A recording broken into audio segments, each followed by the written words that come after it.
continuing from where we left yesterday, we were discussing that how the k-means work, and we have seen the numerical also at the end of the lecture yesterday. So today we will continue from this point, that what is the objective function of k-means, and then we will be covering that how to choose the value of k.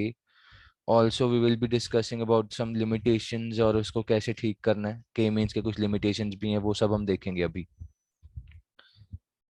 So k-means में क्या हो रहा है? The objective function is to mainly minimize the sum of square of deviation. अब यहाँ पे sum of square of deviation का मतलब है कि जो हमारा error आ रहा है यहाँ पे, whatever is the error, ठीक है. error क्या होता है? Obviously actual minus predicted value. तो हमारा यहाँ पे उस केस में क्या हो रहा है, that deviation of each sample from the center, जितना वो सेंटर से दूर होगा, वो एक्चुअल वैल्यू यहाँ पे सेंटर है, ठीक है. तो जितना वो दूर होगा उतना वो एरर है एक तरह का, और उसको हम समेशन कर रहे हैं. So the mean, the above mean square error is also called inertia. So there are two terms which I want to highlight here, inertia and distortion. Inertia होता है जो हम ये सम ऑफ स्क्वायर एरर कर रहे हैं, ठीक है. तो ये कंबाइंड जो भी आ रहा है हमारा सम करने के बाद, दिस इज इनर्शिया. बट अगर आप इसके आगे मीन कर दोगे, मीन कैसे करोगे इसका? It will B 1/k in this, मतलब इस केस में 1/k होगा. एन तो यहाँ पे कहीं है नहीं, तो 1/k अगर कर दोगे, क्योंकि टोटल k अगर थे, तो 1/k कर दोगे, तो then it will become your distortion. तो अगर आपको कोई न्यूमेरिकल आ जाता है सपोज को इस फॉर्म में या कुछ भी, you should know the difference between inertia and distortion. Distortion is actually the kind of mean of sum of square, ठीक है. एस एस ई का मीन है वो distortion, and S S E को हम इनर्शिया भी कहते हैं. so this should be very clear. The SSE strictly decreases after we recompute new centers in the k-means algorithm because new center of cluster comes from the average of data points. तो अगर हम obviously अगर हम minimise कर रहे हैं, हमारे error को मिनिमाइज कर रहे हैं, तो इसका मतलब हम हमारे जो सेंटर से दूर थे पॉइंट्स, उनको हम पास लेके आ रहे हैं इन ए वे, ठीक है. मतलब अगर उनको पास लेके आ रहे हैं, अगर हम एरर को कम कर रहे हैं, तो मतलब ऑब्वियसली ये वाली चीज़ हमारी बेटर हो रही है. तो ओवरऑल अगर हमारा एरर कम हो जाएगा, तो उससे हमारा क्या हो रहा है, that it is saying that हमारा एसएसई कम हो जाएगा, ठीक है. मतलब अगर हम न्यू सेंटर कर लेंगे तो हमारा एसएसई भी कम हो जाएगा. तो that is the major objective of k means. अब इस केस में how to choose the value of के.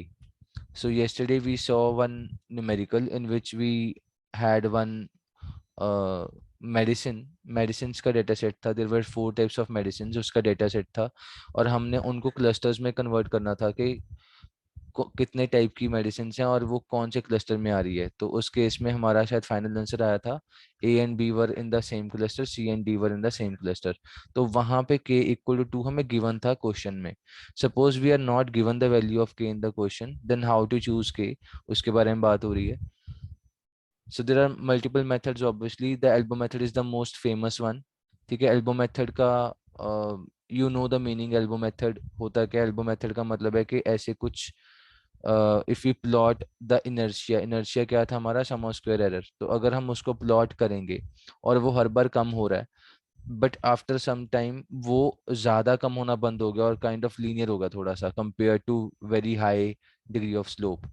तो इस पॉइंट पे आके वो एक तरह का जैसे एल्बो होती है हमारी, ठीक है, शोल्डर के बाद ऐसे एल्बो और आगे हैंड, तो ये वाली चीज अगर बॉटम हिट कर रही है तो इसको एल्बो कह रहे हैं. तो from this point we can say that in this case k equal to 3 will be a good number, ठीक है. So that's what is discussed on this slide.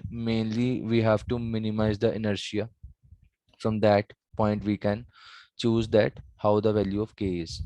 और भी methods हैं. So we can also find the optimal number of clusters using the cluster evaluation matrix. So we can find it through the Silhouette coefficient also. तो Silhouette coefficient वाला जो concept है, it means that यहाँ पे अब एक diagram मैं बना के समझाना चाह रहा हूँ. For example, हमने Silhouette coefficient calculate कर लिया. Silhouette coefficient's formula was something like this: summation of b minus a, bi minus ai, क्योंकि हम उसमें I equal to 1 to n suppose जा रहे हैं. So bi minus ai divided by max of bi minus B I comma A I, तो ऐसे था, ठीक है, मैक्स जो भी होगा दोनों से. So that is actually Silhouette coefficient value where A is my kind of, इसमें क्या होता था, it is the mean of distance जो within the same cluster था, and B I was the mean of distance जो with all the objects of the nearest cluster था. मतलब अगर हमारे पास 3 क्लस्टर थे, तो अगर ये वाला पास है तो इधर वाले का मीन, दैट्स बी. ठीक है, तो विद इन वाला जो अंदर ही अंदर हम कर रहे थे कैलकुलेट, दैट वाज ए. तो इन दोनों की बात हो रही है. सपोज ये सब हो गया, हमने सिलाउट कोफिशिएंट भी कैलकुलेट कर लिया, and then if you plot the Silhouette coefficient for different values of k, तो kind of cross validation हो रही है यहाँ पे. if you are actually plotting it for multiple values of k, और suppose ऐसे करके आपने बनाया, और इस केस में सपोज हमारा Silhouette coefficient यहाँ पे मैक्सिमम आया और यहाँ पे इधर को मिनिमम आया. Silhouette coefficient का रेंज क्या था anyone? What is the range of Silhouette coefficient yesterday we had discussed? जल्दी बताओ.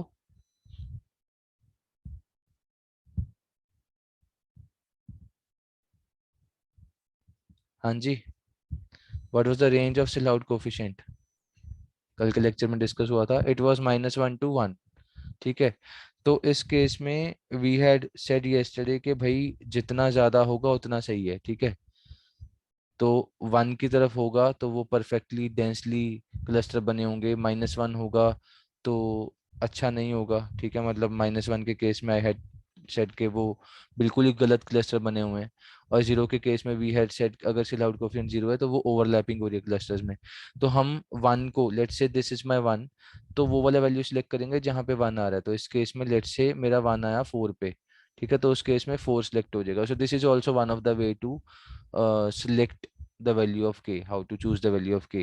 And this is also possible for multiple things. अगर आप रैंड इंडेक्स कर रहे हो, कैलकुलेट ARI कर रहे हो, प्योरिटी कर रहे हो, तो जो भी आप चूज करोगे वैल्यूएशन मैट्रिक, उसके बेसिस पे just go through the rules. अगर जैसे प्योरिटी है तो वो 0 to 1 में होना चाहिए, तो जितना 1 की तरफ होगा उतना सही है. ठीक है, तो from that point of view we can choose the value of k.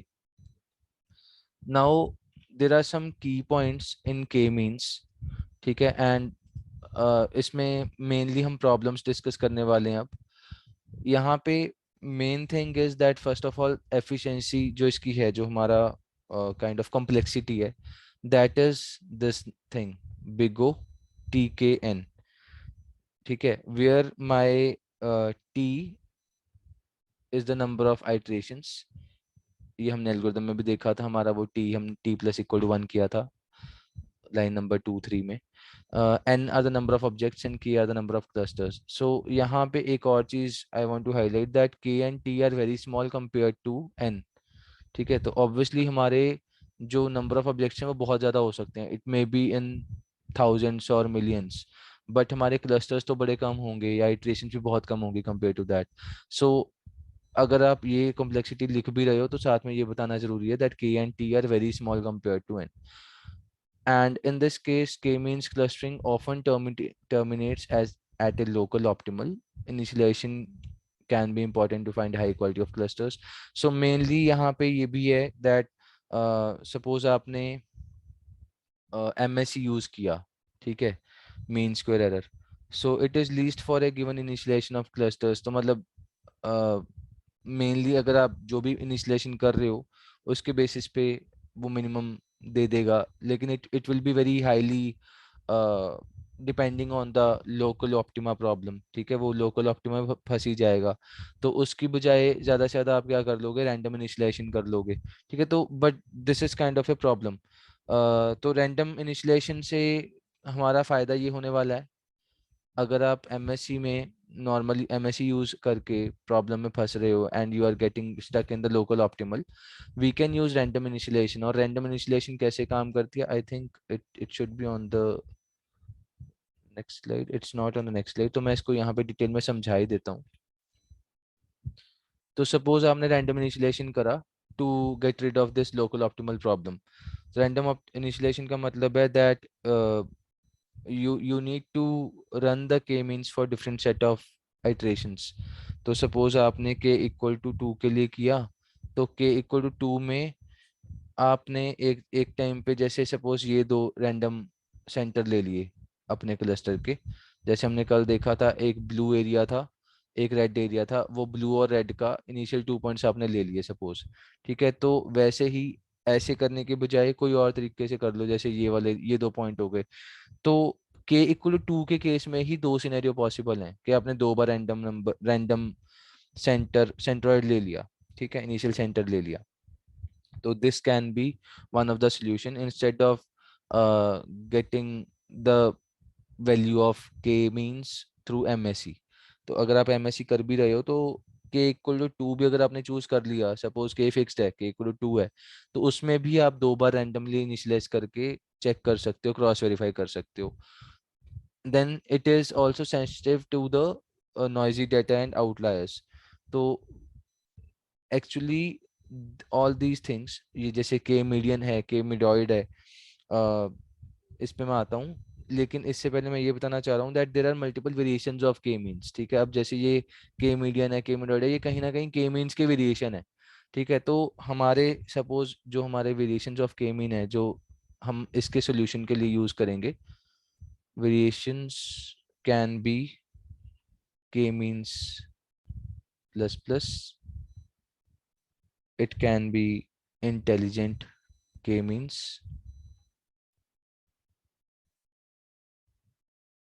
and genetic k-means, multiple type के होते हैं। तो इसमें हम के मीन्स प्लस प्लस को डिटेल में देखेंगे, इंटेलिजेंट और जेनेटिक का आप अपने एंड पे भी सर्च करना that how those variations work and how they can be helpful, but we in our syllabus we will be discussing K means plus plus in detail.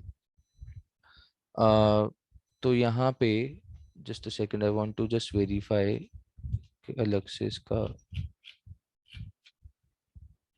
हाँ लिखा हुआ है यहाँ पे। So these are the variations of k means, जैसे k means plus plus है, intelligent k means है, genetic है, and you can also choose different representative prototypes. तो इसमें प्रोटोटाइप्स हैं ये, I will discuss k mode, k medoid, सब कुछ डिटेल में डिस्कस करेंगे। एंड फीचर ट्रांसफॉर्मेशन भी कर सकते हो। तो ये वेरिएशन ऑफ के मीन्स हैं सारे 3 तरह के। there are total 9 examples in front of you, 8 examples, all of these are variations of k-means and all of these will be helpful for us to handle the problems। यहाँ पे I want to first let's say cover all the problems, फटाफट देख लेते हैं। Local optimal वाला तो discuss हो ही गया था। आउटलायर्स पे भी बहुत ज़्यादा इफेक्ट आ जाता है, मतलब आउटलायर्स के कारण हमारा के मीन्स काफ़ी ज़्यादा इफेक्ट हो जाता है, because in a way we are actually computing the centre every time, और सेंटर कंप्यूट करने के लिए अगर आउटलायर कोई बहुत दूर का होगा that will affect our centroid, बहुत ज़्यादा उस पर इफेक्ट आ जाएगा। तो उसको ठीक करने के लिए वी कैन यूज़ के मिडॉइड। के मिडॉइड जैसे ही लिखा हुआ है, के मिडॉइड का सेकंड नेम इज पैम, जो हमने कल डिस्कस भी किया था कि एक पैम होता है पार्टीशनिंग में। तो पार्टीशन अराउंड मिडॉइड्स इज के मिडॉइड्स ओनली। के मीडियन है तो यहाँ पे एक के मोड भी आता है, k means is applicable only to continuous and dimensional space.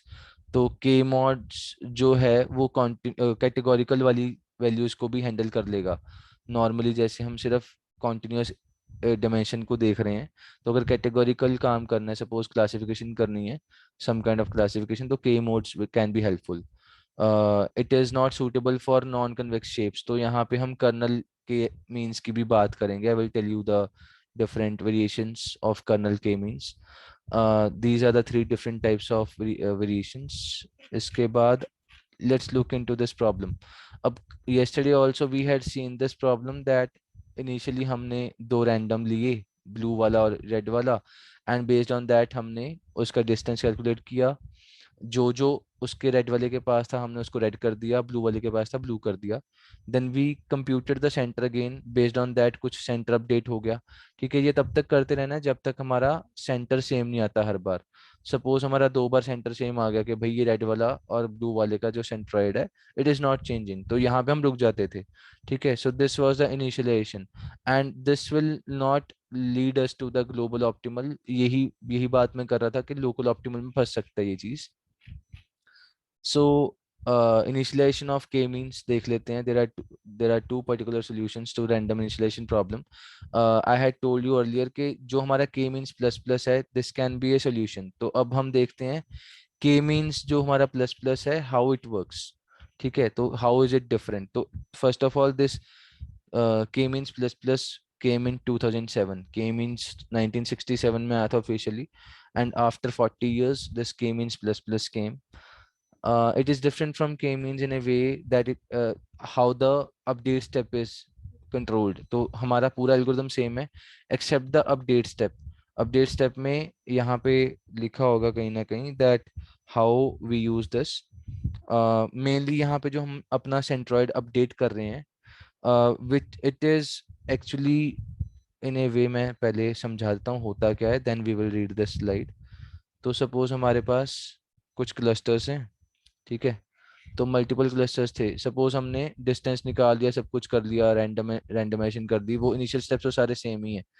तो इस केस में क्या होता है, जो हमारा इनिशियल सेंट्रोइड था, सपोज मेरा ये वाला इनिशियल सेंट्रोइड था, ये वाला, now we will not compute the centroid in सबका एवरेज लेके एक सेंटर में हम यहाँ पे कुछ ले लेते थे, तो ये वाला नहीं करना। Instead we will try to find a point which is farthest from this initial cluster, मतलब इनिशियल क्लस्टर का जो सेंट्रोइड है। तो from that point of view we can say that let's say this one is the farthest, तो हम ये वाले point को रखेंगे updated centroid rather than the centre point जो हम पहले ले रहे थे एवरेज। सपोज इस केस में भी इनिशियली अगर ये था, तो ऑफ नॉर्मली के मीन्स में क्या होता था, तो हम इस सब का मीन लेते थे, तो हमारा अपडेटेड सेंटर यहाँ पे कहीं पे आ जाता था, वो वाला नहीं लेना। Instead we will try to find the farthest, तो फारदेस्ट लेट्स से ये वाला था, तो ये वाला बिल्कुल कोने में जाके हमने कर दिया, ठीक है। तो इस केस में ये वाला अपडेटेड वाला है, इस केस में ये वाला अपडेटेड वाला है, इनिशियल वर दीज वन, ठीक है, अगर ये इनिशियल थे। सो दिस इज हाउ के means plus plus is working. और देखते हैं अगर और कुछ है तो, वैसे तो यही है। So K-means plus plus algorithm was given by these two people in 2007. It is different from K-means in a way that how we update the centroids. Randomly select the first centroid from the data points. For each data point, compute its distance from the nearest previously chosen centroid. जो भी आप data point उठा रहे हो, अपना previously जो initial centroid है उससे आप डिस्टेंस देख लो।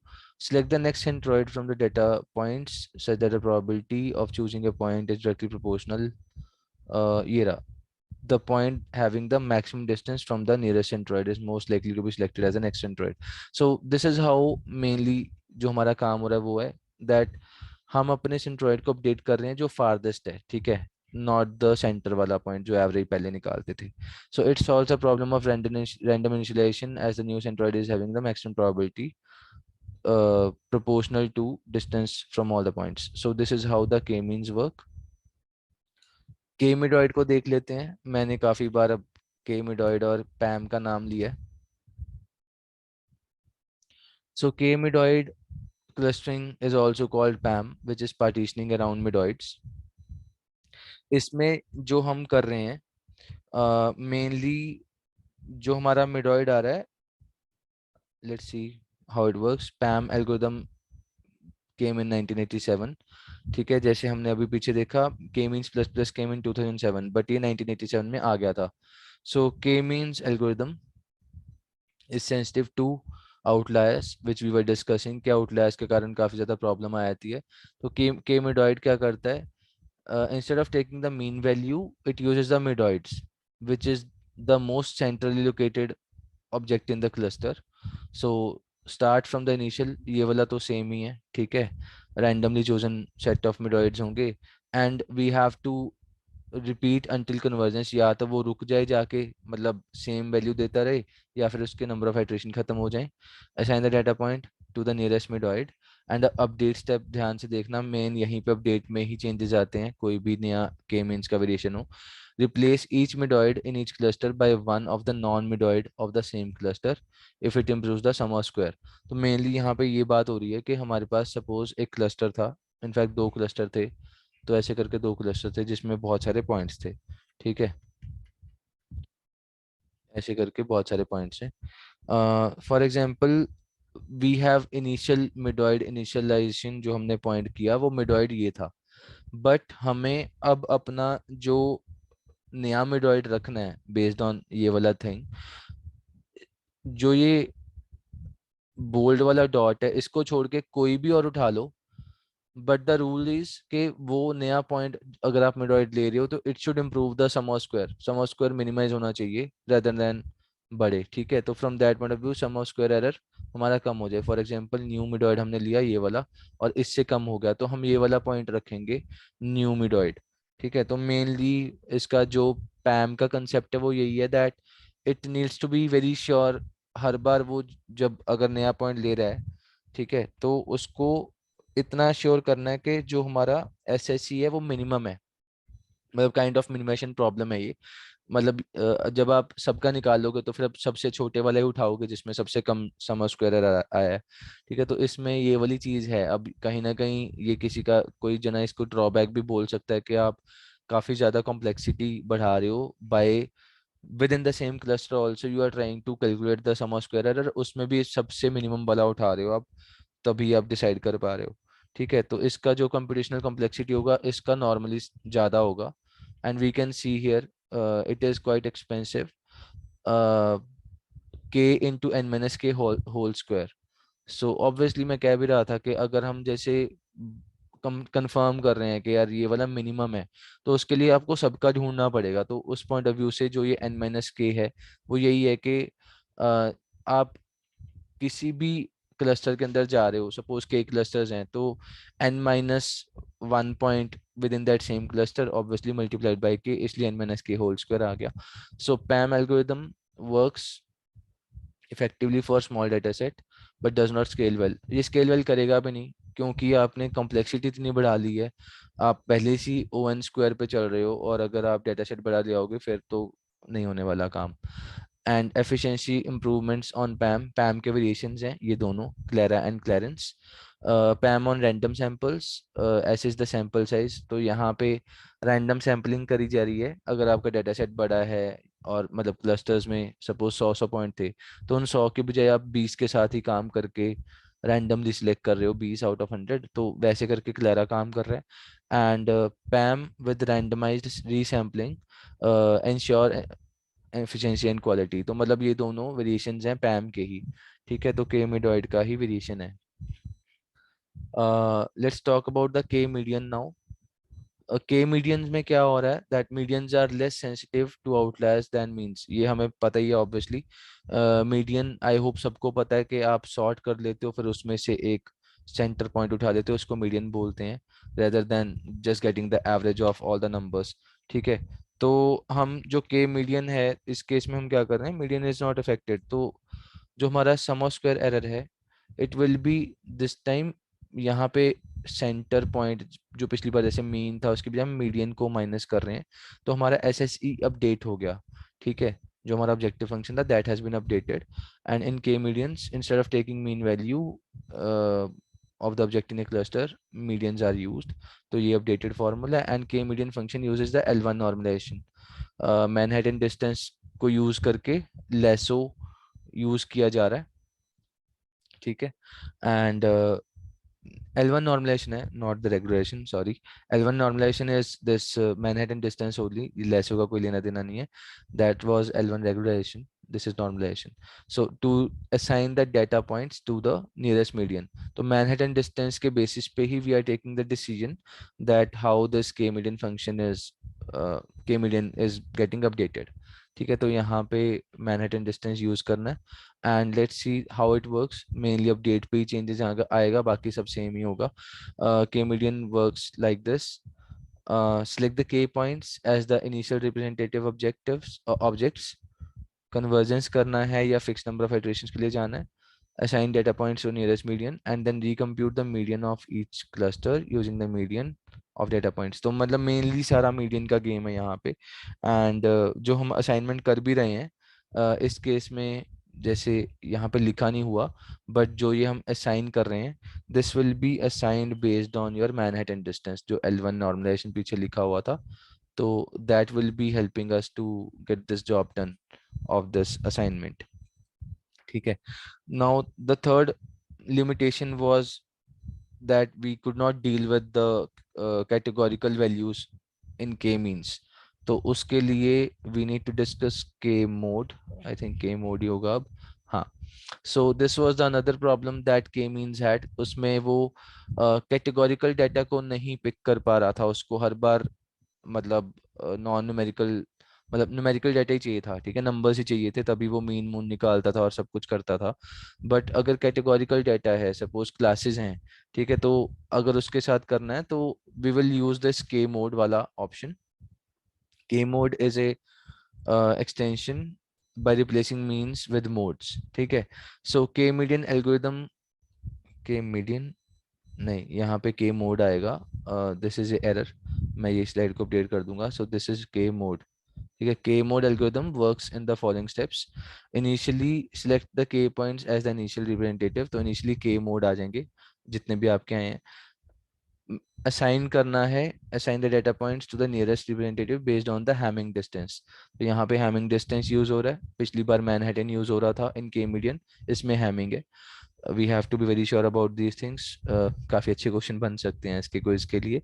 सो अपडेट करना है, recompute the mode of each cluster, each feature has should have most common response. तो यहाँ पे मतलब ऑब्वियसली मोड का मतलब हमें सबको पता है कि जो भी मैक्सिमम टाइम्स आ रही है चीज, उसको हम कहते हैं कि मोस्ट रेपिटेशन वाली चीज हमारा मोड है, ठीक है। So a mixture of categorical and numerical features, K prototype algorithm is a combination of K median and K mode. तो अगर इंटरव्यू में कभी कभी इंटरव्यू में पूछा जाता है दैट व्हाट इज के मीन, के मोड एंड के प्रोटो, ठीक है, तो बहुत जने क्या करते हैं, के मीन बता देते हैं, के मोड का भी बता देते हैं कि चलो मीन की बजाय मोड ले लो, बट के प्रोटो किसी को नहीं आता होता। सो के प्रोटोटाइप, अगर के प्रोटोटाइप या फिर के प्रोटो आपको बोला जा रहा है, it is a combination of both the के मीन एंड के मोड, ठीक है। कैटेगोरिकल और न्यूमेरिकल फीचर्स को कंबाइन करके दोनों चीजें हैंडल कर पा रहा है, that is k prototype. Now let's talk about the kernel k means. Mainly k means का ये भी एक प्रॉब्लम था that it could not handle non convex clusters. Non convex clusters का मतलब यही है that within the cluster अगर आप स्ट्रेट लाइन बनाओगे तो आप, जरूरी नहीं है कि क्लस्टर के अंदर ही रहोगे, ठीक है। तो नॉन कन्वेक्स ये वाला शेप हो जाएगा जिसमें वो लाइन बाहर जा रही है हमारे क्लस्टर से। तो इस प्रॉब्लम को डील करने के लिए we need colonel k means, ठीक है। So it can only detect clusters that are linearly separable, and convex shape clusters are those in which the line segment joining two is completely inside. तो convex shape ये होता है, non convex होता है कि भाई बाहर आ रही है लाइन, ठीक है। तो आइडिया क्या है that project the data onto high dimensional K kernel space to and then perform the K means clustering. Can anyone tell me that ये हाई डिमेंशनल वाला हमने और कहाँ पे किया था? कोई और एल्गोरिदम भी था जहाँ पे हम हाई डिमेंशनल कर्नल स्पेस में कन्वर्ट कर रहे थे हमारे डाटा को? And how did that work, थोड़ा सा बताओगे?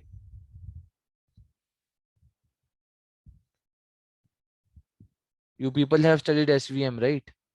एसवीएम में अपने सिलेबस में तो लीनियर एसवीएम ही था, but non linear SVM you have studied in machine learning. तो can anyone tell me that how this kernel SVM worked in handling high dimensional things?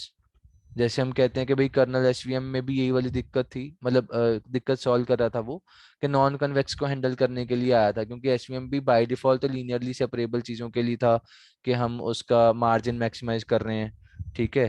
Colonel's सब सपोर्ट वेक्टर्स के basis पे we are maximising the मार्जिनलिटी जो बीच में होती थी।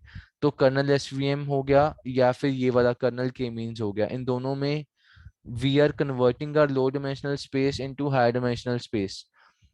Normally तो हम कहते हैं कि हमें कॉम्प्लेक्सिटी कम करना है and we always reduce the number of features. तो can anyone tell me quickly that why are we converting our data into high dimensional space instead of bringing things into lower dimension? बताओ, anyone?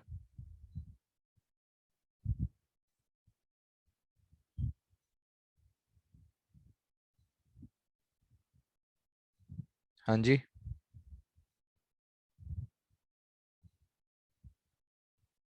Dalvir, Vatsal, Aarush, anyone?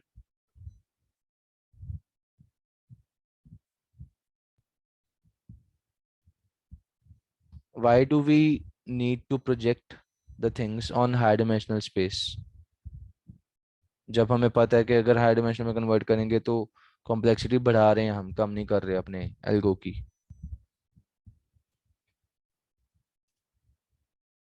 कुछ भी idea रहा तो बताओ ना, because you will not get straight questions from me in the exam.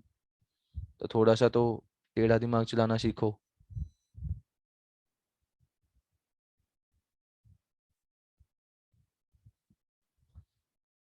So let me show you that how this thing helps.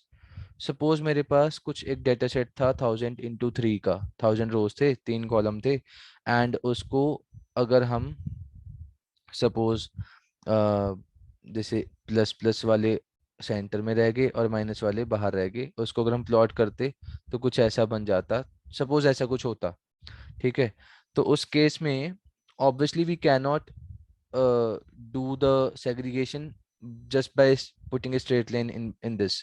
ठीक है, तो इसमें कुछ ऐसा सर्कल सा बनेगा। तो ये circle is not a straight line, non linearity तो है ही है। बट इसको अगर हम कन्वर्ट कर दें लेट्स से 1000 × 1000 के डिमेंशन में, तो हम हायर डिमेंशनल पे ले गए हैं इसको, हायर डिमेंशनल फीचर स्पेस पे ले गए हैं। पहले वो 1000 × 3 था, अब वो 1000 × 1000 है। तो there is a very high chance कि ये वाला जो 1000 × 3 था, अगर हम उसमें कन्वर्ट करेंगे तो वो उस डायमेंशन में कुछ ऐसा लगेगा कि अलग हो जाएगा। अब इसका मैं आपको एग्जांपल दिखाता हूँ, एक और छोटा सा डायग्राम बना के यहाँ पे। This can be visualise like this, कि सपोज मेरा माइनस वाले नीचे रह गए और प्लस वाला ऊपर चला गया न्यू डायमेंशन में। ये भी तो हो सकता है ना। Suppose this was a mountain जहाँ पे टॉप पे प्लस था, नीचे माइनस थे, तो वो चीज अगर हम अपना व्यू चेंज कर लें, व्यू चेंज होगा डायमेंशन चेंज करके, तो हम अगर ऐसा कन्वर्ट कर लें तो हम उसको लीनियरली सेपरेट कर सकते हैं। जो इनिशियली सर्कल बन रहा था वो अब इस केस में कन्वर्ट हो रहा है, जस्ट बिकॉज हमने अपना व्यू चेंज कर लिया। व्यू चेंज कर लिया मतलब डायमेंशंस चेंज कर लिए। तो that's why we always convert the non convex वाली शेप को हैंडल करने के लिए हाई डायमेंशनल में कन्वर्ट करो, and then we can maybe linearly separate it, जो अर्लियर पॉसिबल नहीं था। ठीक है, that is the main reason that why we convert the lower dimensional into high dimensional space for this kernel SVM or this kernel k-means। ठीक है। Okay, so there is one more thing.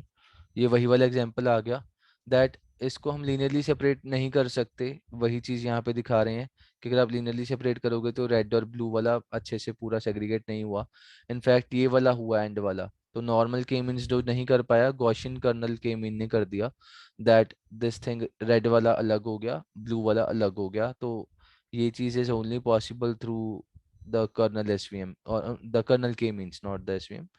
So kernel में भी Gaussian हो गया, ऐसे ही और भी होते हैं। तो गॉसियन के अलावा जैसे Gaussian radial basis, radial radial basis है, ये स्पेलिंग मिस्टेक है यहाँ पे, बेसिस होगा। Linear kernel, polynomial kernel, sigmoid kernel, log kernel. So there are multiple kernel functions available for us to get this kind of a job done. So all these things are very helpful to handle the non-convex data set। ठीक है, तो linearly separate जो नहीं हो सकता, that can be done easily by this thing। तो इसका एक छोटा सा एग्जांपल देख लेते हैं यहाँ पे। सो कर्नल के मीन्स का एग्जांपल है that Gaussian radial basis function जो है हमारा, it is something like this e to the power this thing. Now suppose there are 5 original 2 dimensional points. तो अगर हमारे ऐसे करके बहुत सारे, पांच मतलब बहुत सारे क्या, 5 ही पॉइंट हैं, and if we set our this standard deviation this sigma to 4। ठीक है, इसका जो फॉर्मूला का सिग्मा था उसकी वैल्यू अगर हमने 4 कर दी, now we will have the following points in the kernel space. तो अगर आप कैलकुलेट करोगे 0 0 के लिए 32 आ रहा है जैसे, ठीक है, तो k वाला value will be e⁻⁻1। And similarly वो यहाँ पे अब हमें दिख भी रहा है दैट 0, e⁻⁻1, ये सारी वैल्यूज फिल हो रखी हैं।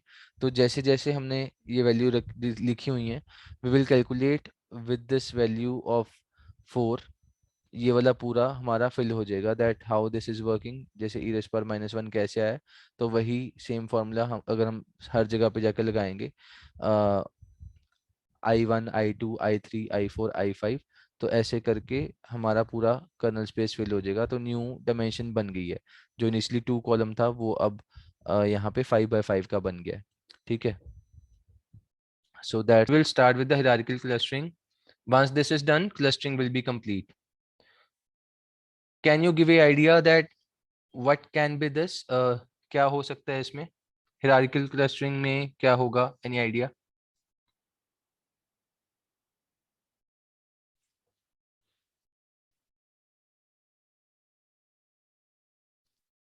We have already seen clustering क्या होता है. Initially हमने clustering के multiple evaluation metrics देखे थे, ठीक है, 5 तरह के.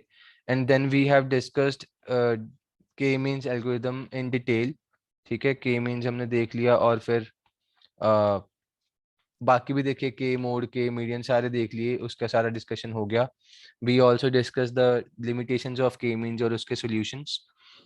And we have already seen now the final thing, we saw just saw the kernel based k means.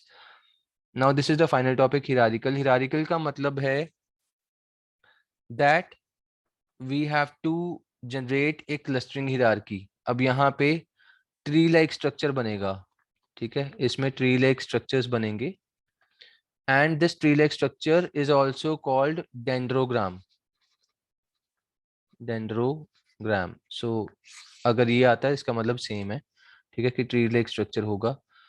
Now let's see how it works. So you can see here there are two types of hierarchical clusterings. ठीक है, पहली बात तो जो हमारा ये hierarchical हम काम कर रहे हैं, it has some important advantages compared to partitioning methods, ठीक है. We do not need to specify कि मेरे कितने क्लस्टर होने चाहिए, जो हमें पहले के बताना पड़ता था के मीन्स में. It does not require any iterative refinement, जो हम उसका लूप चला रहे थे फिर हम उसको अपडेट कर रहे थे हर बार, वो भी नहीं अब यहाँ पे करना. And it is more deterministic. Can you tell me that what is the meaning of more deterministic here? Any idea? बताओ.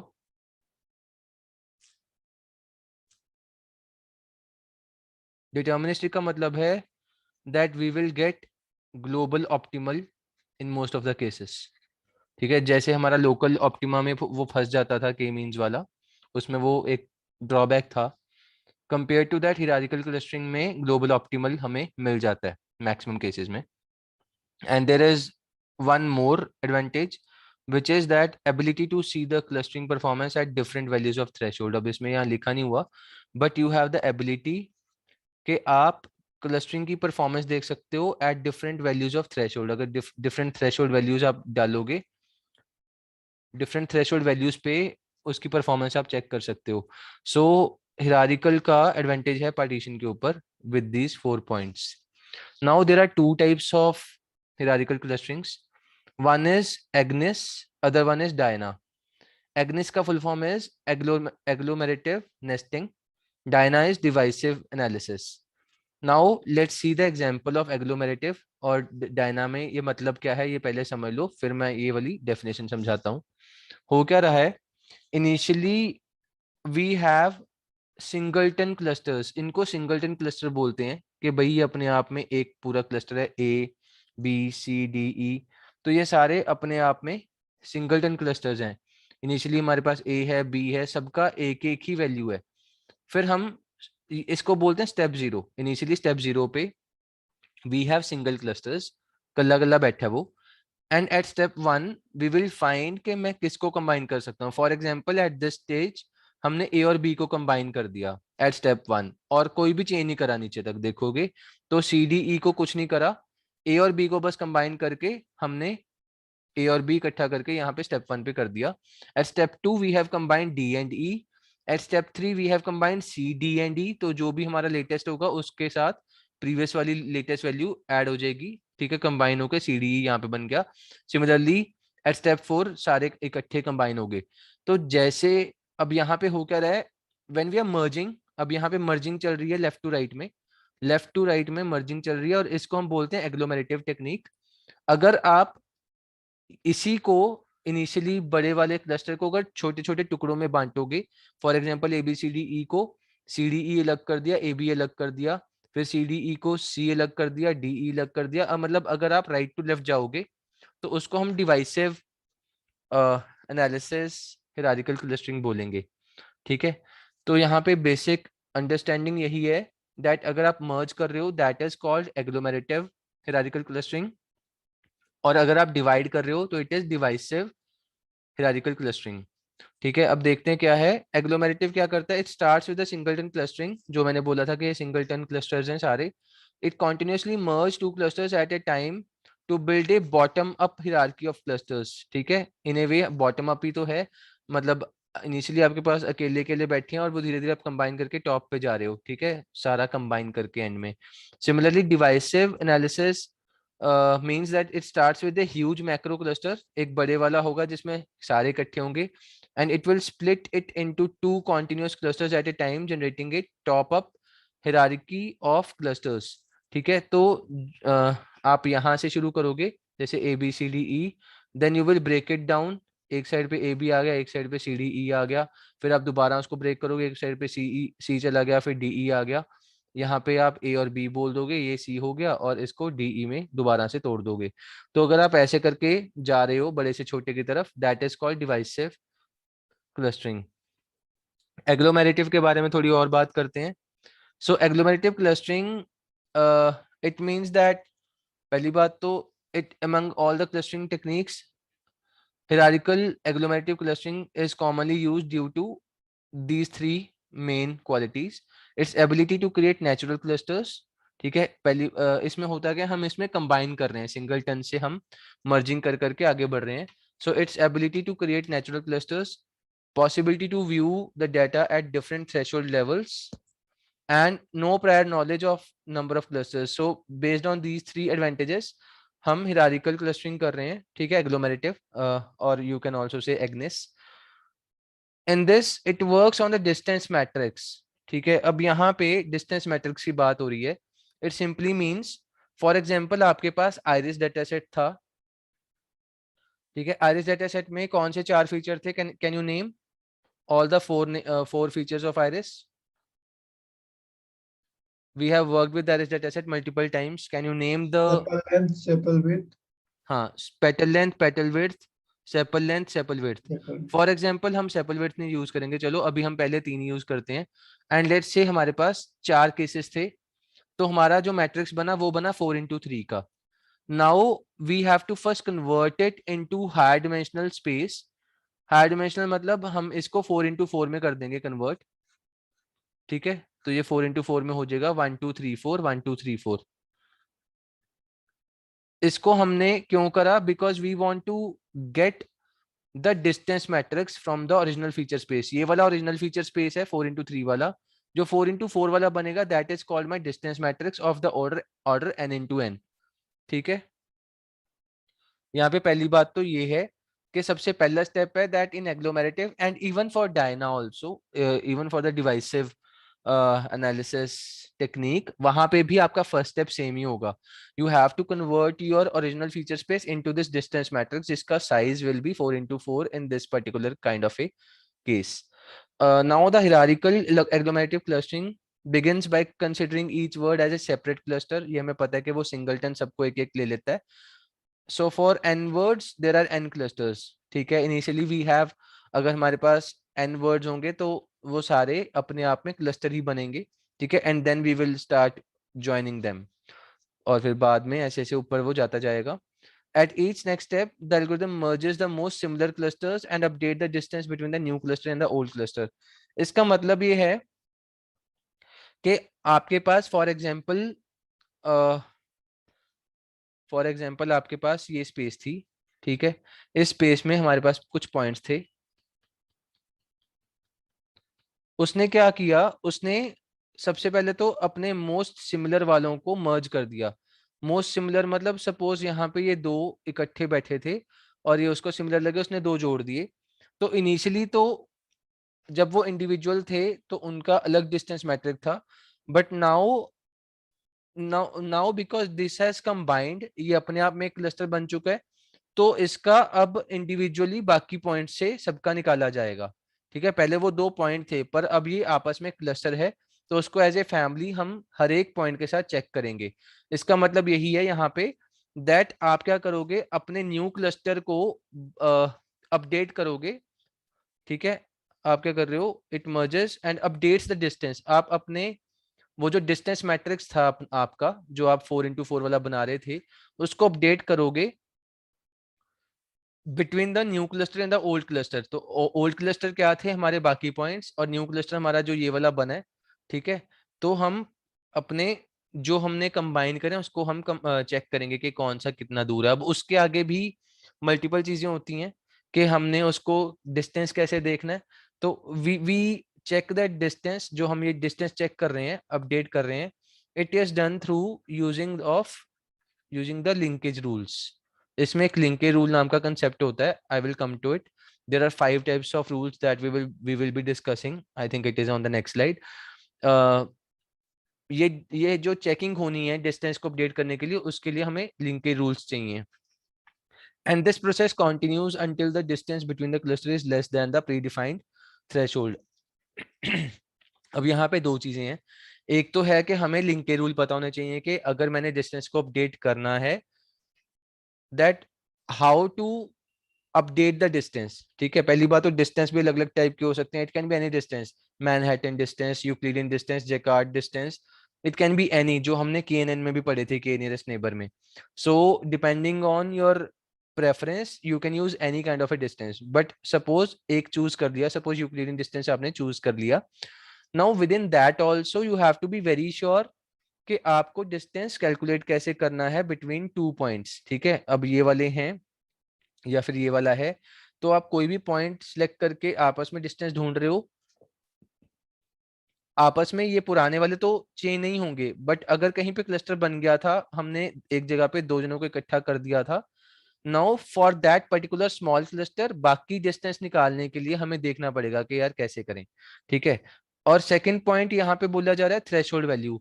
अब क्वेश्चन ये भी आता है that how will we define this threshold value, ठीक है। There are two things now that we will be discussing, one will be the linkage rules and the second thing will be the threshold value, ठीक है। अब देखते हैं आगे क्या होता है। Now in this agglomerative clustering इसका एल्गोरिथम क्या कह रहा है, for distance matrix D I, initially आप एक डिस्टेंस मैट्रिक्स बना लोगे, ठीक है। डिस्टेंस आप ढूंढ लोगे, जो भी आपने डिस्टेंस मैट्रिक पे काम करना है, आप एक बेसिक सा डिस्टेंस मैट्रिक बना लोगे। उसके बाद आपका सेकंड स्टेप है that find the pair of objects with the least distance, जो आपस में सबसे पास होंगे, ठीक है। आपने उनको कंबाइन कर दिया, find the pair of objects, हमने पेयर ढूंढा, that is least dissimilar pair, and merge both the objects into a single cluster. तो बाकी सब तो थे ही, पर एक ये वाले को हमने कंबाइन करके बना दिया कि चलो ये दोनों इकट्ठे थे, इसमें सिमिलैरिटी थी, इनको इकट्ठा कर दो क्योंकि ये बहुत पास थे आपस में। Now update the distance matrix by calculating the distance between old and new clusters using some linkage rules. वही बात है जो भी पीछे बता के हटाऊं, कि जो भी हम अपडेट करेंगे, ठीक है, वो लिंक के रूल्स के थ्रू करेंगे। और आप इनिशियली पहले इंडिविजुअल पॉइंट्स के थ्रू कर रहे थे कि इसका इसके साथ क्या है, इसका इसके साथ क्या है, हर एक का, बट नाउ इसको एज ए क्लस्टर देख के हम अपडेट करेंगे अपने डिस्टेंस मैट्रिक्स को। Now we have to keep doing 2 and 3 step until we reach the threshold value of theta, ठीक है। इट डिपेंड्स, अब थ्रेशोल्ड क्या है एल्गोरिथम बता दिया गया है। Now let's talk about first linkage rules, के लिंक के रूल कौन से हैं। First of all there are 5 linkage rules that are most commonly used, जो सबसे ज्यादा फेमस हैं ये वाले 5 हैं, ठीक है। Now at each fusion stage of clusters a linkage method decides how the inter cluster distances are calculated, ठीक है। अब आपस में अगर आपके पास क्लस्टर्स हैं मल्टीपल, सपोज यहाँ पे ए और बी था, यहाँ पे था सी डी ई, तो अब वो आपस में कैसे डिस्टेंस निकालेंगे, ए सी ए डी कैसे निकालेगा, या बीई देखना है, बीडी देखना है, तो क्लस्टर यही दो हैं, पर कौन सा चूज करना है, कैसे चूज करना है, कैसे निकाला जाएगा, तो वो हमें ये पांचों हेल्प करेंगे। So in this single linkage method the distance between two clusters is equal to the least distance between an object in one cluster and object in the another cluster। तो मेनली यहाँ पे अगर हम visualise करें इस चीज को, we can से कि भाई मेरे पास सपोज ऐसे करके 2 क्लस्टर थे, ठीक है। उसमें ये कुछ 2 पॉइंट्स थे, इसका ऐसे कुछ करके ये था, ये था, एंड आपने उनका आपस में डिस्टेंस निकाला, इनका और इनका भी निकाला। तो इसमें से सारे कॉम्बिनेशंस निकालने के बाद, जैसे सपोज ये ए बी था, ये सी डी था, सो कॉम्बिनेशंस बने हमारे A C, A D, B C and B D. तो इन चारों में से जो मिनिमम होगा, minimum of all these will be the actually value that will be taken as a distance। तो इस फॉर्मूला का जो ये मिनिमम लिखा हुआ है, मिनिमम का मतलब यही है कि जितने भी कॉम्बिनेशन बने सबसे कम डिस्टेंस वाला पेयर उठाना है, and that will be the distance। So the single linkage, also called the nearest neighbor or the minimum method, employs a friends of friends clustering method। ठीक है, तो ऐसे करके ये चीज याद रखनी है। The single linkage clustering method tends to produce long and elongated chain like clusters when the objects are quite close to each other। ठीक है, तो हो सकता है मतलब ऑब्वियसली अगर आप पास हो, क्लस्टर्स काफी पास पास हैं, तो इट में लुक के भाई ये जो कनेक्शंस हैं ये चेन की तरह इकट्ठे इकट्ठे से हो रखे हैं। ठीक है, तो क्लस्टर्स मल्टीपल होंगे, पास होंगे, तो ये सब हो सकता है। The clusters produced by the single linkage method are internally heterogeneous, but the objective of the clustering is to produce the homogeneous clusters. So this is how the single linkage works. Mainly यहाँ पे highlight यही था कि आप सारे distance निकाल रहे हो, सबसे मिनिमम वाला उठा रहे हो पूरे पेयर्स में से। सो कंप्लीट लिंकेज कैसे काम करता है? कंप्लीट लिंकेज होता है, यहाँ पे we can obviously the formula is very clear, maximum distance उठाना है। तो इसमें सिंपल है यार, मतलब अगर हमारा सपोज ये करके दो हमारे क्लस्टर्स हैं, तो इसमें बहुत सारे सपोज पॉइंट्स हैं। ठीक है, तो ये पॉइंट्स हो गए। तो सिंगल लिंकेज में क्या था कि हमें मिनिमम डिस्टेंस उठाना, तो मिनिमम क्या होगा, लेट्स से दिस वन। तो सपोज एक यहाँ पे पॉइंट था, तो ये मिनिमम है कि बिल्कुल बॉर्डर पे थे, तो this is my single linkage. And similarly if I want to talk about the complete linkage है द मैक्सिमम डिस्टेंस। तो मैक्सिमम डिस्टेंस कौन सा है? ये वाले कोने से लेके ये राइट साइड वाला कॉर्नर पे जाओगे, तो इनको दोनों को कंबाइन कर दो, तो this is my complete linkage, जो मैक्सिमम डिस्टेंस होगा। तो सिंपल है, सब कुछ बाकी सेम है। So this is how the complete linkage works. Now let's see the average linkage. तो एवरेज लिंकेज का मतलब भी समझ में आ रहा है कि कुछ एवरेज ली जा रही है। ठीक है, सारे डिस्टेंसेस को उठाओ, उसकी एवरेज ले लो, एंड इसमें वेटेड एवरेज होगा। Just a second. Average linkage method is an attractive trade-off between single and complete, where the distances are average at every amalgamation step। In the average linkage method, this distance between two clusters is equal to the average distance। ठीक है, मतलब आप average ले रहे हो, x और Y का सारे डिस्टेंस ले लो, 1/x and y with this mod। तो मतलब एवरेज निकाल रहे हैं। The average linkage method employs more central measure as compare to single and this thing. तो अब सपोज अपने पास, मैं फिर से एग्जांपल लूंगा, सपोज मेरे पास दो क्लस्टर थे, इधर था मेरे पास ए एंड बी। ठीक है, एंड इधर था मेरे पास सी डी ई ऐसे करके कुछ था।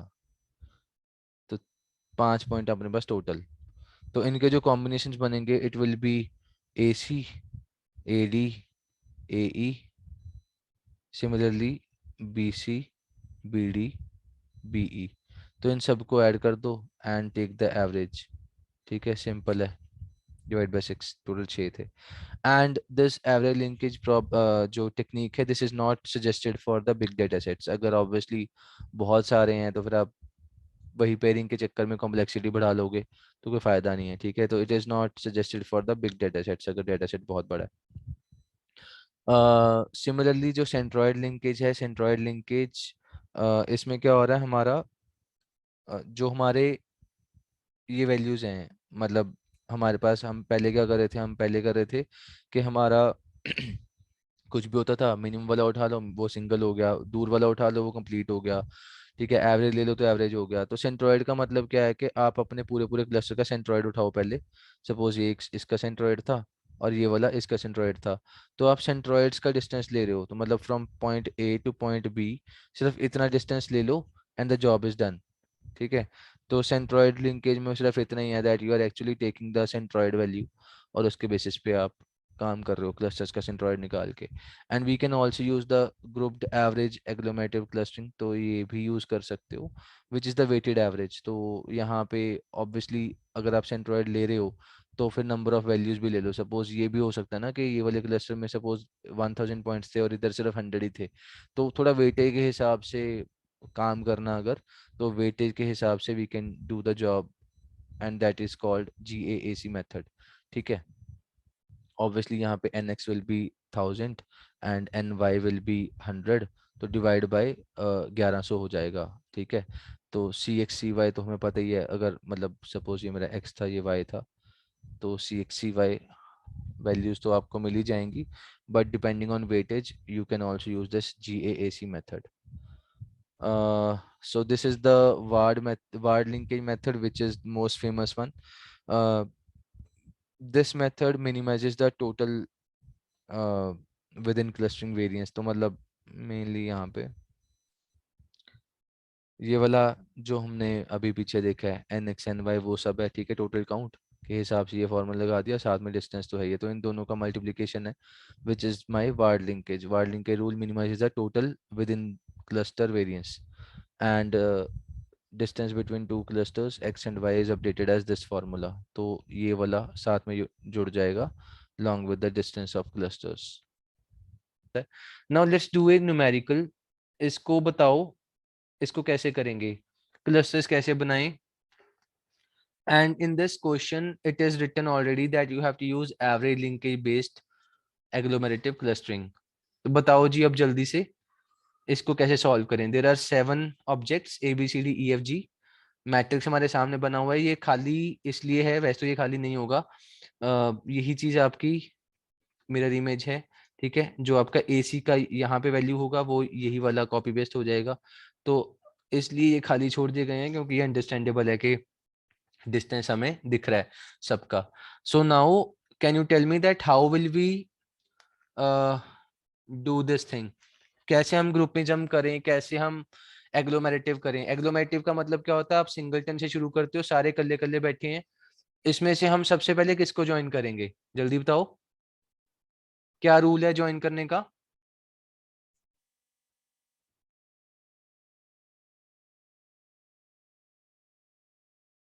हाँ जी, how will we join these objects, कैसे हम ग्रुपिंग ग्रुपिंग करें इनकी. इसमें जो सबसे पास है उसको हम पहले आपस में ज्वाइन करेंगे. ठीक है, नाउ इफ यू सी जो मेरा EF है, EF को करने से काम हो जाएगा. इनफैक्ट EF है या क्या है, सपोज हम EF को करते हैं. ठीक है, इसमें क्योंकि काफी ज्यादा सिमिलरिटी है, इसका डिस्टेंस और इसका डिस्टेंस, ठीक है, ये सेम है, तो देखते हैं इसको कैसे करेंगे. Just a second. Now E and F has the minimum distance in between themselves. ठीक है, the distance of this new cluster will be updated as compared to the old clusters. तो हम अपने मैट्रिक्स को अपडेट करेंगे. Update कैसे करना है, E और F को कंबाइन कर दो in this first column also and in all the columns also and in all the rows also. ठीक है, अब E and F इकट्ठा हो गया तो आपस में अपडेटेड डिस्टेंस क्या होंगे. अगर आप ध्यान से देखोगे तो आपके ये वाले सारे values as it is copy paste हुए पीछे से. Even this one is copy pasted. ठीक है, नॉट दिस वन, ये वाला इनफैक्ट एक अपडेटेड वैल्यू है और ये वाली भी अपडेटेड वैल्यू है. बाकी सारे आपके वैल्यू, बाकी सारे के सारे वैल्यू पीछे से कॉपी पेस्ट हुए हैं. ठीक है, तो ये वाले अपडेट क्यों हुए, because this is my new cluster EF. अब EF का A से डिस्टेंस कितना होगा, हाउ विल वी कैलकुलेट. हाँ जी बताओ, how will we get this 0.5 value here. A का डिस्टेंस EF से कितना है, लेट्स सी.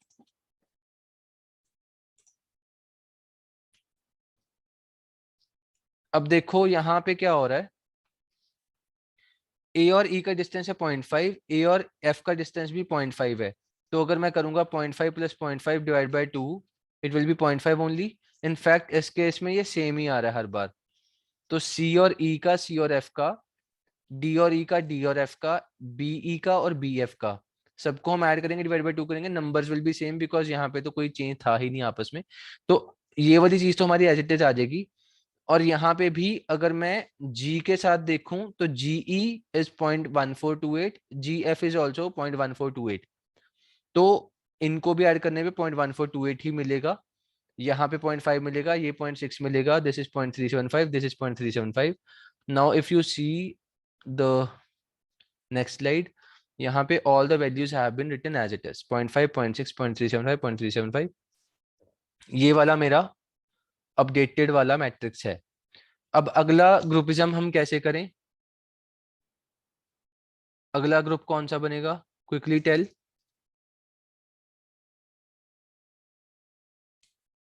किसको लें?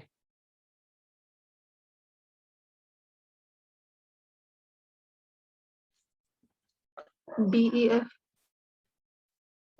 B E F?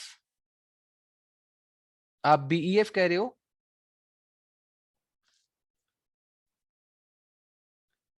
अब देखो क्या है, अब यहाँ पे अपने पास दो ऑप्शन है। सबसे छोटा डिस्टेंस मेरे को एक यहाँ पे दिख रहा है, एक यहाँ पे दिख रहा है। इससे छोटा नंबर कोई नहीं है पूरी टेबल में। तो हम क्या करते हैं, हम एक तो ई एफ जी को इकट्ठा कर देते हैं, क्योंकि ई एफ जी एक तरह का इकट्ठा पड़ा भी है। ठीक है, ई एफ जी को इकट्ठा कर देते हैं। और हम एक और काम करते हैं, या तो हम ए सी को इकट्ठा कर दें या फिर ए डी को इकट्ठा कर दें, इन दोनों में से एक ही होगा। एक बार में ए सी डी नहीं हो सकता। ठीक है, नो बिकॉज ए का डिस्टेंस सी से और डी से इक्वल है, तो दोनों में से एक चूज कर लेते हैं। So if I move head, यहाँ पे हमने ए सी को इकट्ठा कर लिया, ए डी की बजाय ए सी को पकड़ लिया। ठीक है, एंड ई एफ जी को इकट्ठा कर लिया। अब इनका आपस में एक दूसरे से डिस्टेंस देखेंगे, तो ए सी का एसी से तो जीरो ही होगा, बट ए सी का बी से आया 0.2916। ये कैसे आया देखते हैं। ठीक है, ए सी का बी से कैलकुलेट करते हैं। Just a second.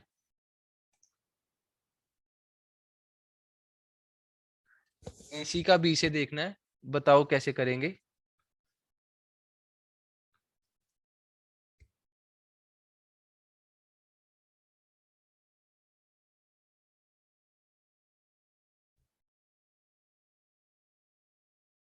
कैसे सॉल्व होगा बताओ?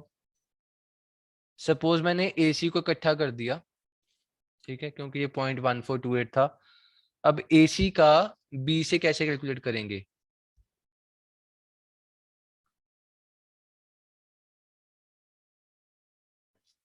यहां से सीखो। यहाँ पे हमने क्या किया था, हमने ई एफ का ए के साथ किया था, तो ई और ए किया, फिर एफ और ए किया, डिवाइड बाय 2 किया।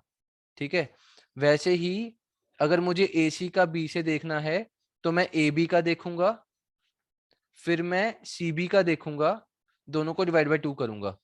ए और बी का कितना है? 0.25। सी बी का कितना है? 0.33। यही है, यस और नो? डिवाइड बाय 2 करोगे तो इट विल बी 0.29 समथिंग। वही चीज आपको वहां पे मिलेगी। एसी का बी से आ रहा है आउटपुट 0.2916। ठीक है, समझ में आया हुआ क्या है? ए बी का देखा, सी बी का देखा, दोनों का एवरेज ले लिया, दैट्स इट। वही चीज हमने ई एफ जी में करना है। ई एफ का हमारे पास पता था पिछले वाले स्लाइड से, उसमें हम ई जी और एफ जी को देखेंगे, डिवाइड बाय 2 करेंगे, और हमारे पास ये वाला वैल्यू आ जाएगा। जैसे ए सी और ई एफ जी का निकालना है, तो A E plus A F plus A G plus C E C F C G divide by 6 हो जाएगा। तो मतलब जितने कॉम्बिनेशन बनेंगे उतना डिवाइड हो जाएगा। आसान है ये, यस और नो? Yes sir.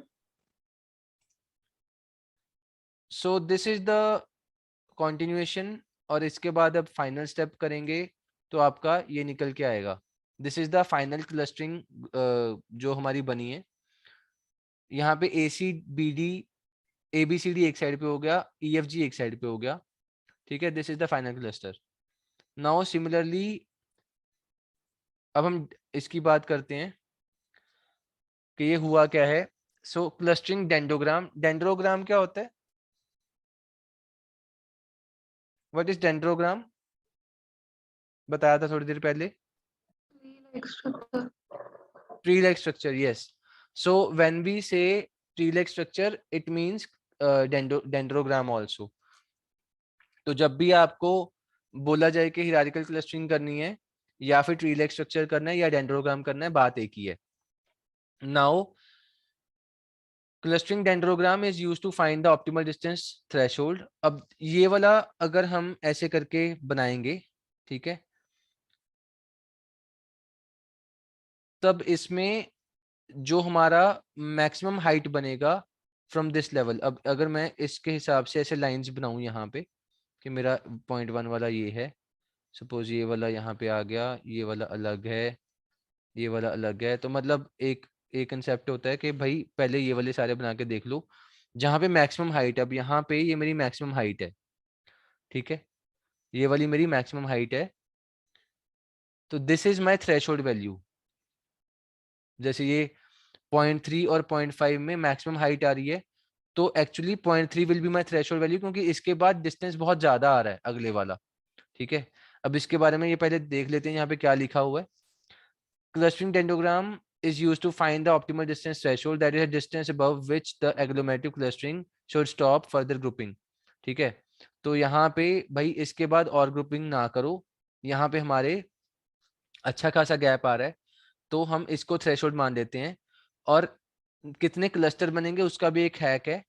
जितने भी हमारे यहाँ पे वर्टिकल लाइंस हैं, ये वाली पहली लाइन, ये वाली दूसरी लाइन, तो यहाँ पे क्योंकि मेरे 2 लाइंस जा रहे हैं ऊपर, तो मेरे 2 क्लस्टर बनेंगे फाइनल, ठीक है, 2 क्लस्टर बनेंगे। One will B EFG, one will B ABCD, यही बने थे हमारे पीछे। और यहाँ पे बिकॉज डिस्टेंस सबसे ज्यादा था तो हमने ये सेकंड लास्ट वाले पॉइंट को थ्रेशोल्ड वैल्यू मान दिया 0.3। The decision of the number of clusters that can best depict the different groups can be chosen by observing the dendrogram, and the best choice of the number of clusters is the number of vertical lines. ये vertical lines जो मैंने अभी यहाँ पे बताई थी कि 2 हैं, so the best choice of the number of clusters is the number of vertical lines in a dendrogram cut by a horizontal line that can traverse the maximum distance vertically without intersecting a cluster। मतलब इस आखिरी point का मतलब सिर्फ इतना है कि भाई जब तुमने ये थ्रेशोल्ड वैल्यू ढूंढ ली जिसके बाद बहुत ज्यादा डिस्टेंस आ रहा है आखिरी में सबसे बड़े वाला, तो जितने भी आपके ये वाले लाइन है वर्टिकल लाइन है कट बाय हॉरिजॉन्टल लाइन, तो जो हमारे ये वाले हैं, ठीक है, जो हमारे ये फाइनल बन रहे हैं, यहाँ पे 2 कनेक्शन बने हैं, इसका मतलब 2 हमारे number of clusters हैं, that's the best choice in this particular case। Now let's talk a bit about divisive clustering also, then this thing will be complete I guess। ये आखिरी टॉपिक है, ठीक है, divisive clustering और Diana, it will take 2-3 minutes। So Diana divisive clustering divisive analysis is developed by Kaufman and Rossiu in 1990। It is the inverse of agglomerative. ये हमने initially देख लिया था फर्स्ट डायग्राम में ही कि ये हम इसमें क्या कर रहे हैं, हम इसमें ब्रेक कर रहे हैं बड़े क्लस्टर को छोटे पार्ट्स में। अब इसमें पंगा ये पड़ता है कि हमारे पास सपोज आपने बड़े वाले को छोटे में डिवाइड कर लिया और उसके बाद थोड़ा सा और हमने डिवाइड कर लिया, तो हमारे पास 2 क्वेश्चन आते हैं। पहला क्वेश्चन ये आता है कि how to decide which cluster to split. ठीक है, अब देखो ये पहले वाला तो हमने स्प्लिट करना ही है कि चलो ठीक है पहले वाला तो हमने कर ही लिया। अब इन दोनों में से ये वाला 1 है, ये वाला 2 है, 1 को स्प्लिट करें कि 2 को स्प्लिट करें, 2 को ही क्यों करा यहाँ पे, उसका रीजन एक तो ये क्वेश्चन है। सेकंड क्वेश्चन इज कि जब स्प्लिट करना ही है तो कैसे करना, how to split a cluster. These are the 2 questions that we need to answer. So first of all which one to cluster, ठीक है, पहले वाला करें या दूसरे वाला करें। ठीक है, सपोज ये वाला मेरा रूट था इनिशियली 3, बट 3 से मेरा 1 और 2 बन गया। अब 1 और 2 में से कौन से वाला मुझे स्प्लिट करना है, उसका आंसर है that we have to split the one having the maximum SSE value, sum of square error value.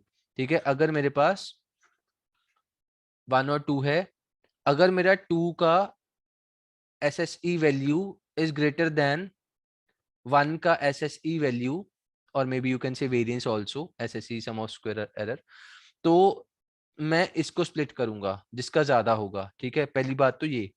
Secondly how to split a cluster, हमें अब ठीक है लग गया पता कि किसको करना है, पर कैसे करना है उसका आंसर देखते हैं। कैसे करने का आंसर है, सपोज आपके पास एक बड़ा क्लस्टर था, ठीक है, सपोज आपके पास ABCDE करके 5 पॉइंट थे उसके अंदर। अब उसको कैसे हमने डिवाइड करना है, ठीक है, ये वाले दो बनेंगे पर इसमें AB आएगा या इसमें CDE आएगा या फिर इसमें AC आएगा, बाकी इसमें आएंगे BDE। तो ये कैसे डिसाइड होगा, क्योंकि ये 5 थे तो इसके मैक्सिमम कॉम्बिनेशन कितने बन सकते हैं, 2⁵ 32, ठीक है, 32 कॉम्बिनेशन बन सकते हैं। एक नल सबसेट छोड़ दो तो 31 सबसेट्स हैं जो बना सकते हैं हम, ठीक है। फॉर एग्जाम्पल AB एक साइड पे, CDE एक साइड पे, एंड AC एक साइड पे, BDE एक साइड पे, ऐसे करके हम मल्टीपल बना सकते हैं, AB AC AD AE also, similarly BC BA, ऐसे कुछ करके, मतलब वैसे तो ये सेम ही हो गया BA वाला तो, बट BC अगर एक साइड पे आ गया तो ADE एक साइड पे हो जाएगा। तो जितने भी ये आपस में कॉम्बिनेशन बनेंगे ये नियरली 31 है इस केस में। आप 31 के लिए सम ऑफ स्क्वायर एरर निकालोगे, आप हर एक के लिए SSE कैलकुलेट करोगे 31 टाइम्स, जितने भी आपके पास ये नल को छोड़ के होंगे कॉम्बिनेशंस, एंड जिसका सबसे कम SSE वैल्यू होगा, स्मॉलेस्ट SSE वैल्यू होगा, उसी को हम सिलेक्ट करेंगे कि पेयरिंग हमारी कौन सी स्प्लिट हो रही है। मतलब ABCDE से AB एक साइड पे आया, CDE एक साइड पे आया, इसका मतलब ये है कि अगर आप ये स्प्लिट बना रहे हो, it means that this split particularly has the least SSE value, ठीक है। So one having the minimum SSE will be chosen for the split. तो हमें ये भी पता चल गया कि हमें स्प्लिट करना कैसे है और किसको है, ये दोनों हमारे क्वेश्चन सॉल्व हो गए हैं। And let's quickly cover these points. Divisive clustering is a top-down approach. The process starts at the root with all the points as one cluster. Recursively, it splits the higher level clusters to build a dendrogram. It can be considered as a global approach, more efficient than this for smaller dataset. अगर आपका dataset छोटा है फिर तो आप Diana वाला लगा लो clustering algorithm, लेकिन अगर आपका डेटासेट बड़ा है then go for agglomerative, agglomerative ज़्यादा यूज होता है। And also because large dataset में आपका इसका जो कॉम्प्लेक्सिटी है O(n)² है, सो जितना बड़ा डेटासेट होगा उतना ज़्यादा इसकी कॉम्प्लेक्सिटी ज़्यादा होगी, it will take a lot of time, ठीक है। So in this all the things have already been discuss के जो मैंने अभी पीछे बताया कि SSE कम होना चाहिए, ज़्यादा होना चाहिए, वही सब यहाँ पे लिखा हुआ है। So I think this is the end of the class. Yeah, this is the last slide. So we have already discussed that how to decide which cluster to split or how to split a cluster. तो ये सब हो गया. We will meet in the next class and we will continue about this topic जो हमारे syllabus के हिसाब से we had discussed earlier. We will be figuring out that what are the different things जो भी pending थे, जैसे PCA है, SVD है, DB scan method है. So all those things will be covered in the next class. That's all for today. Yeah, thank you.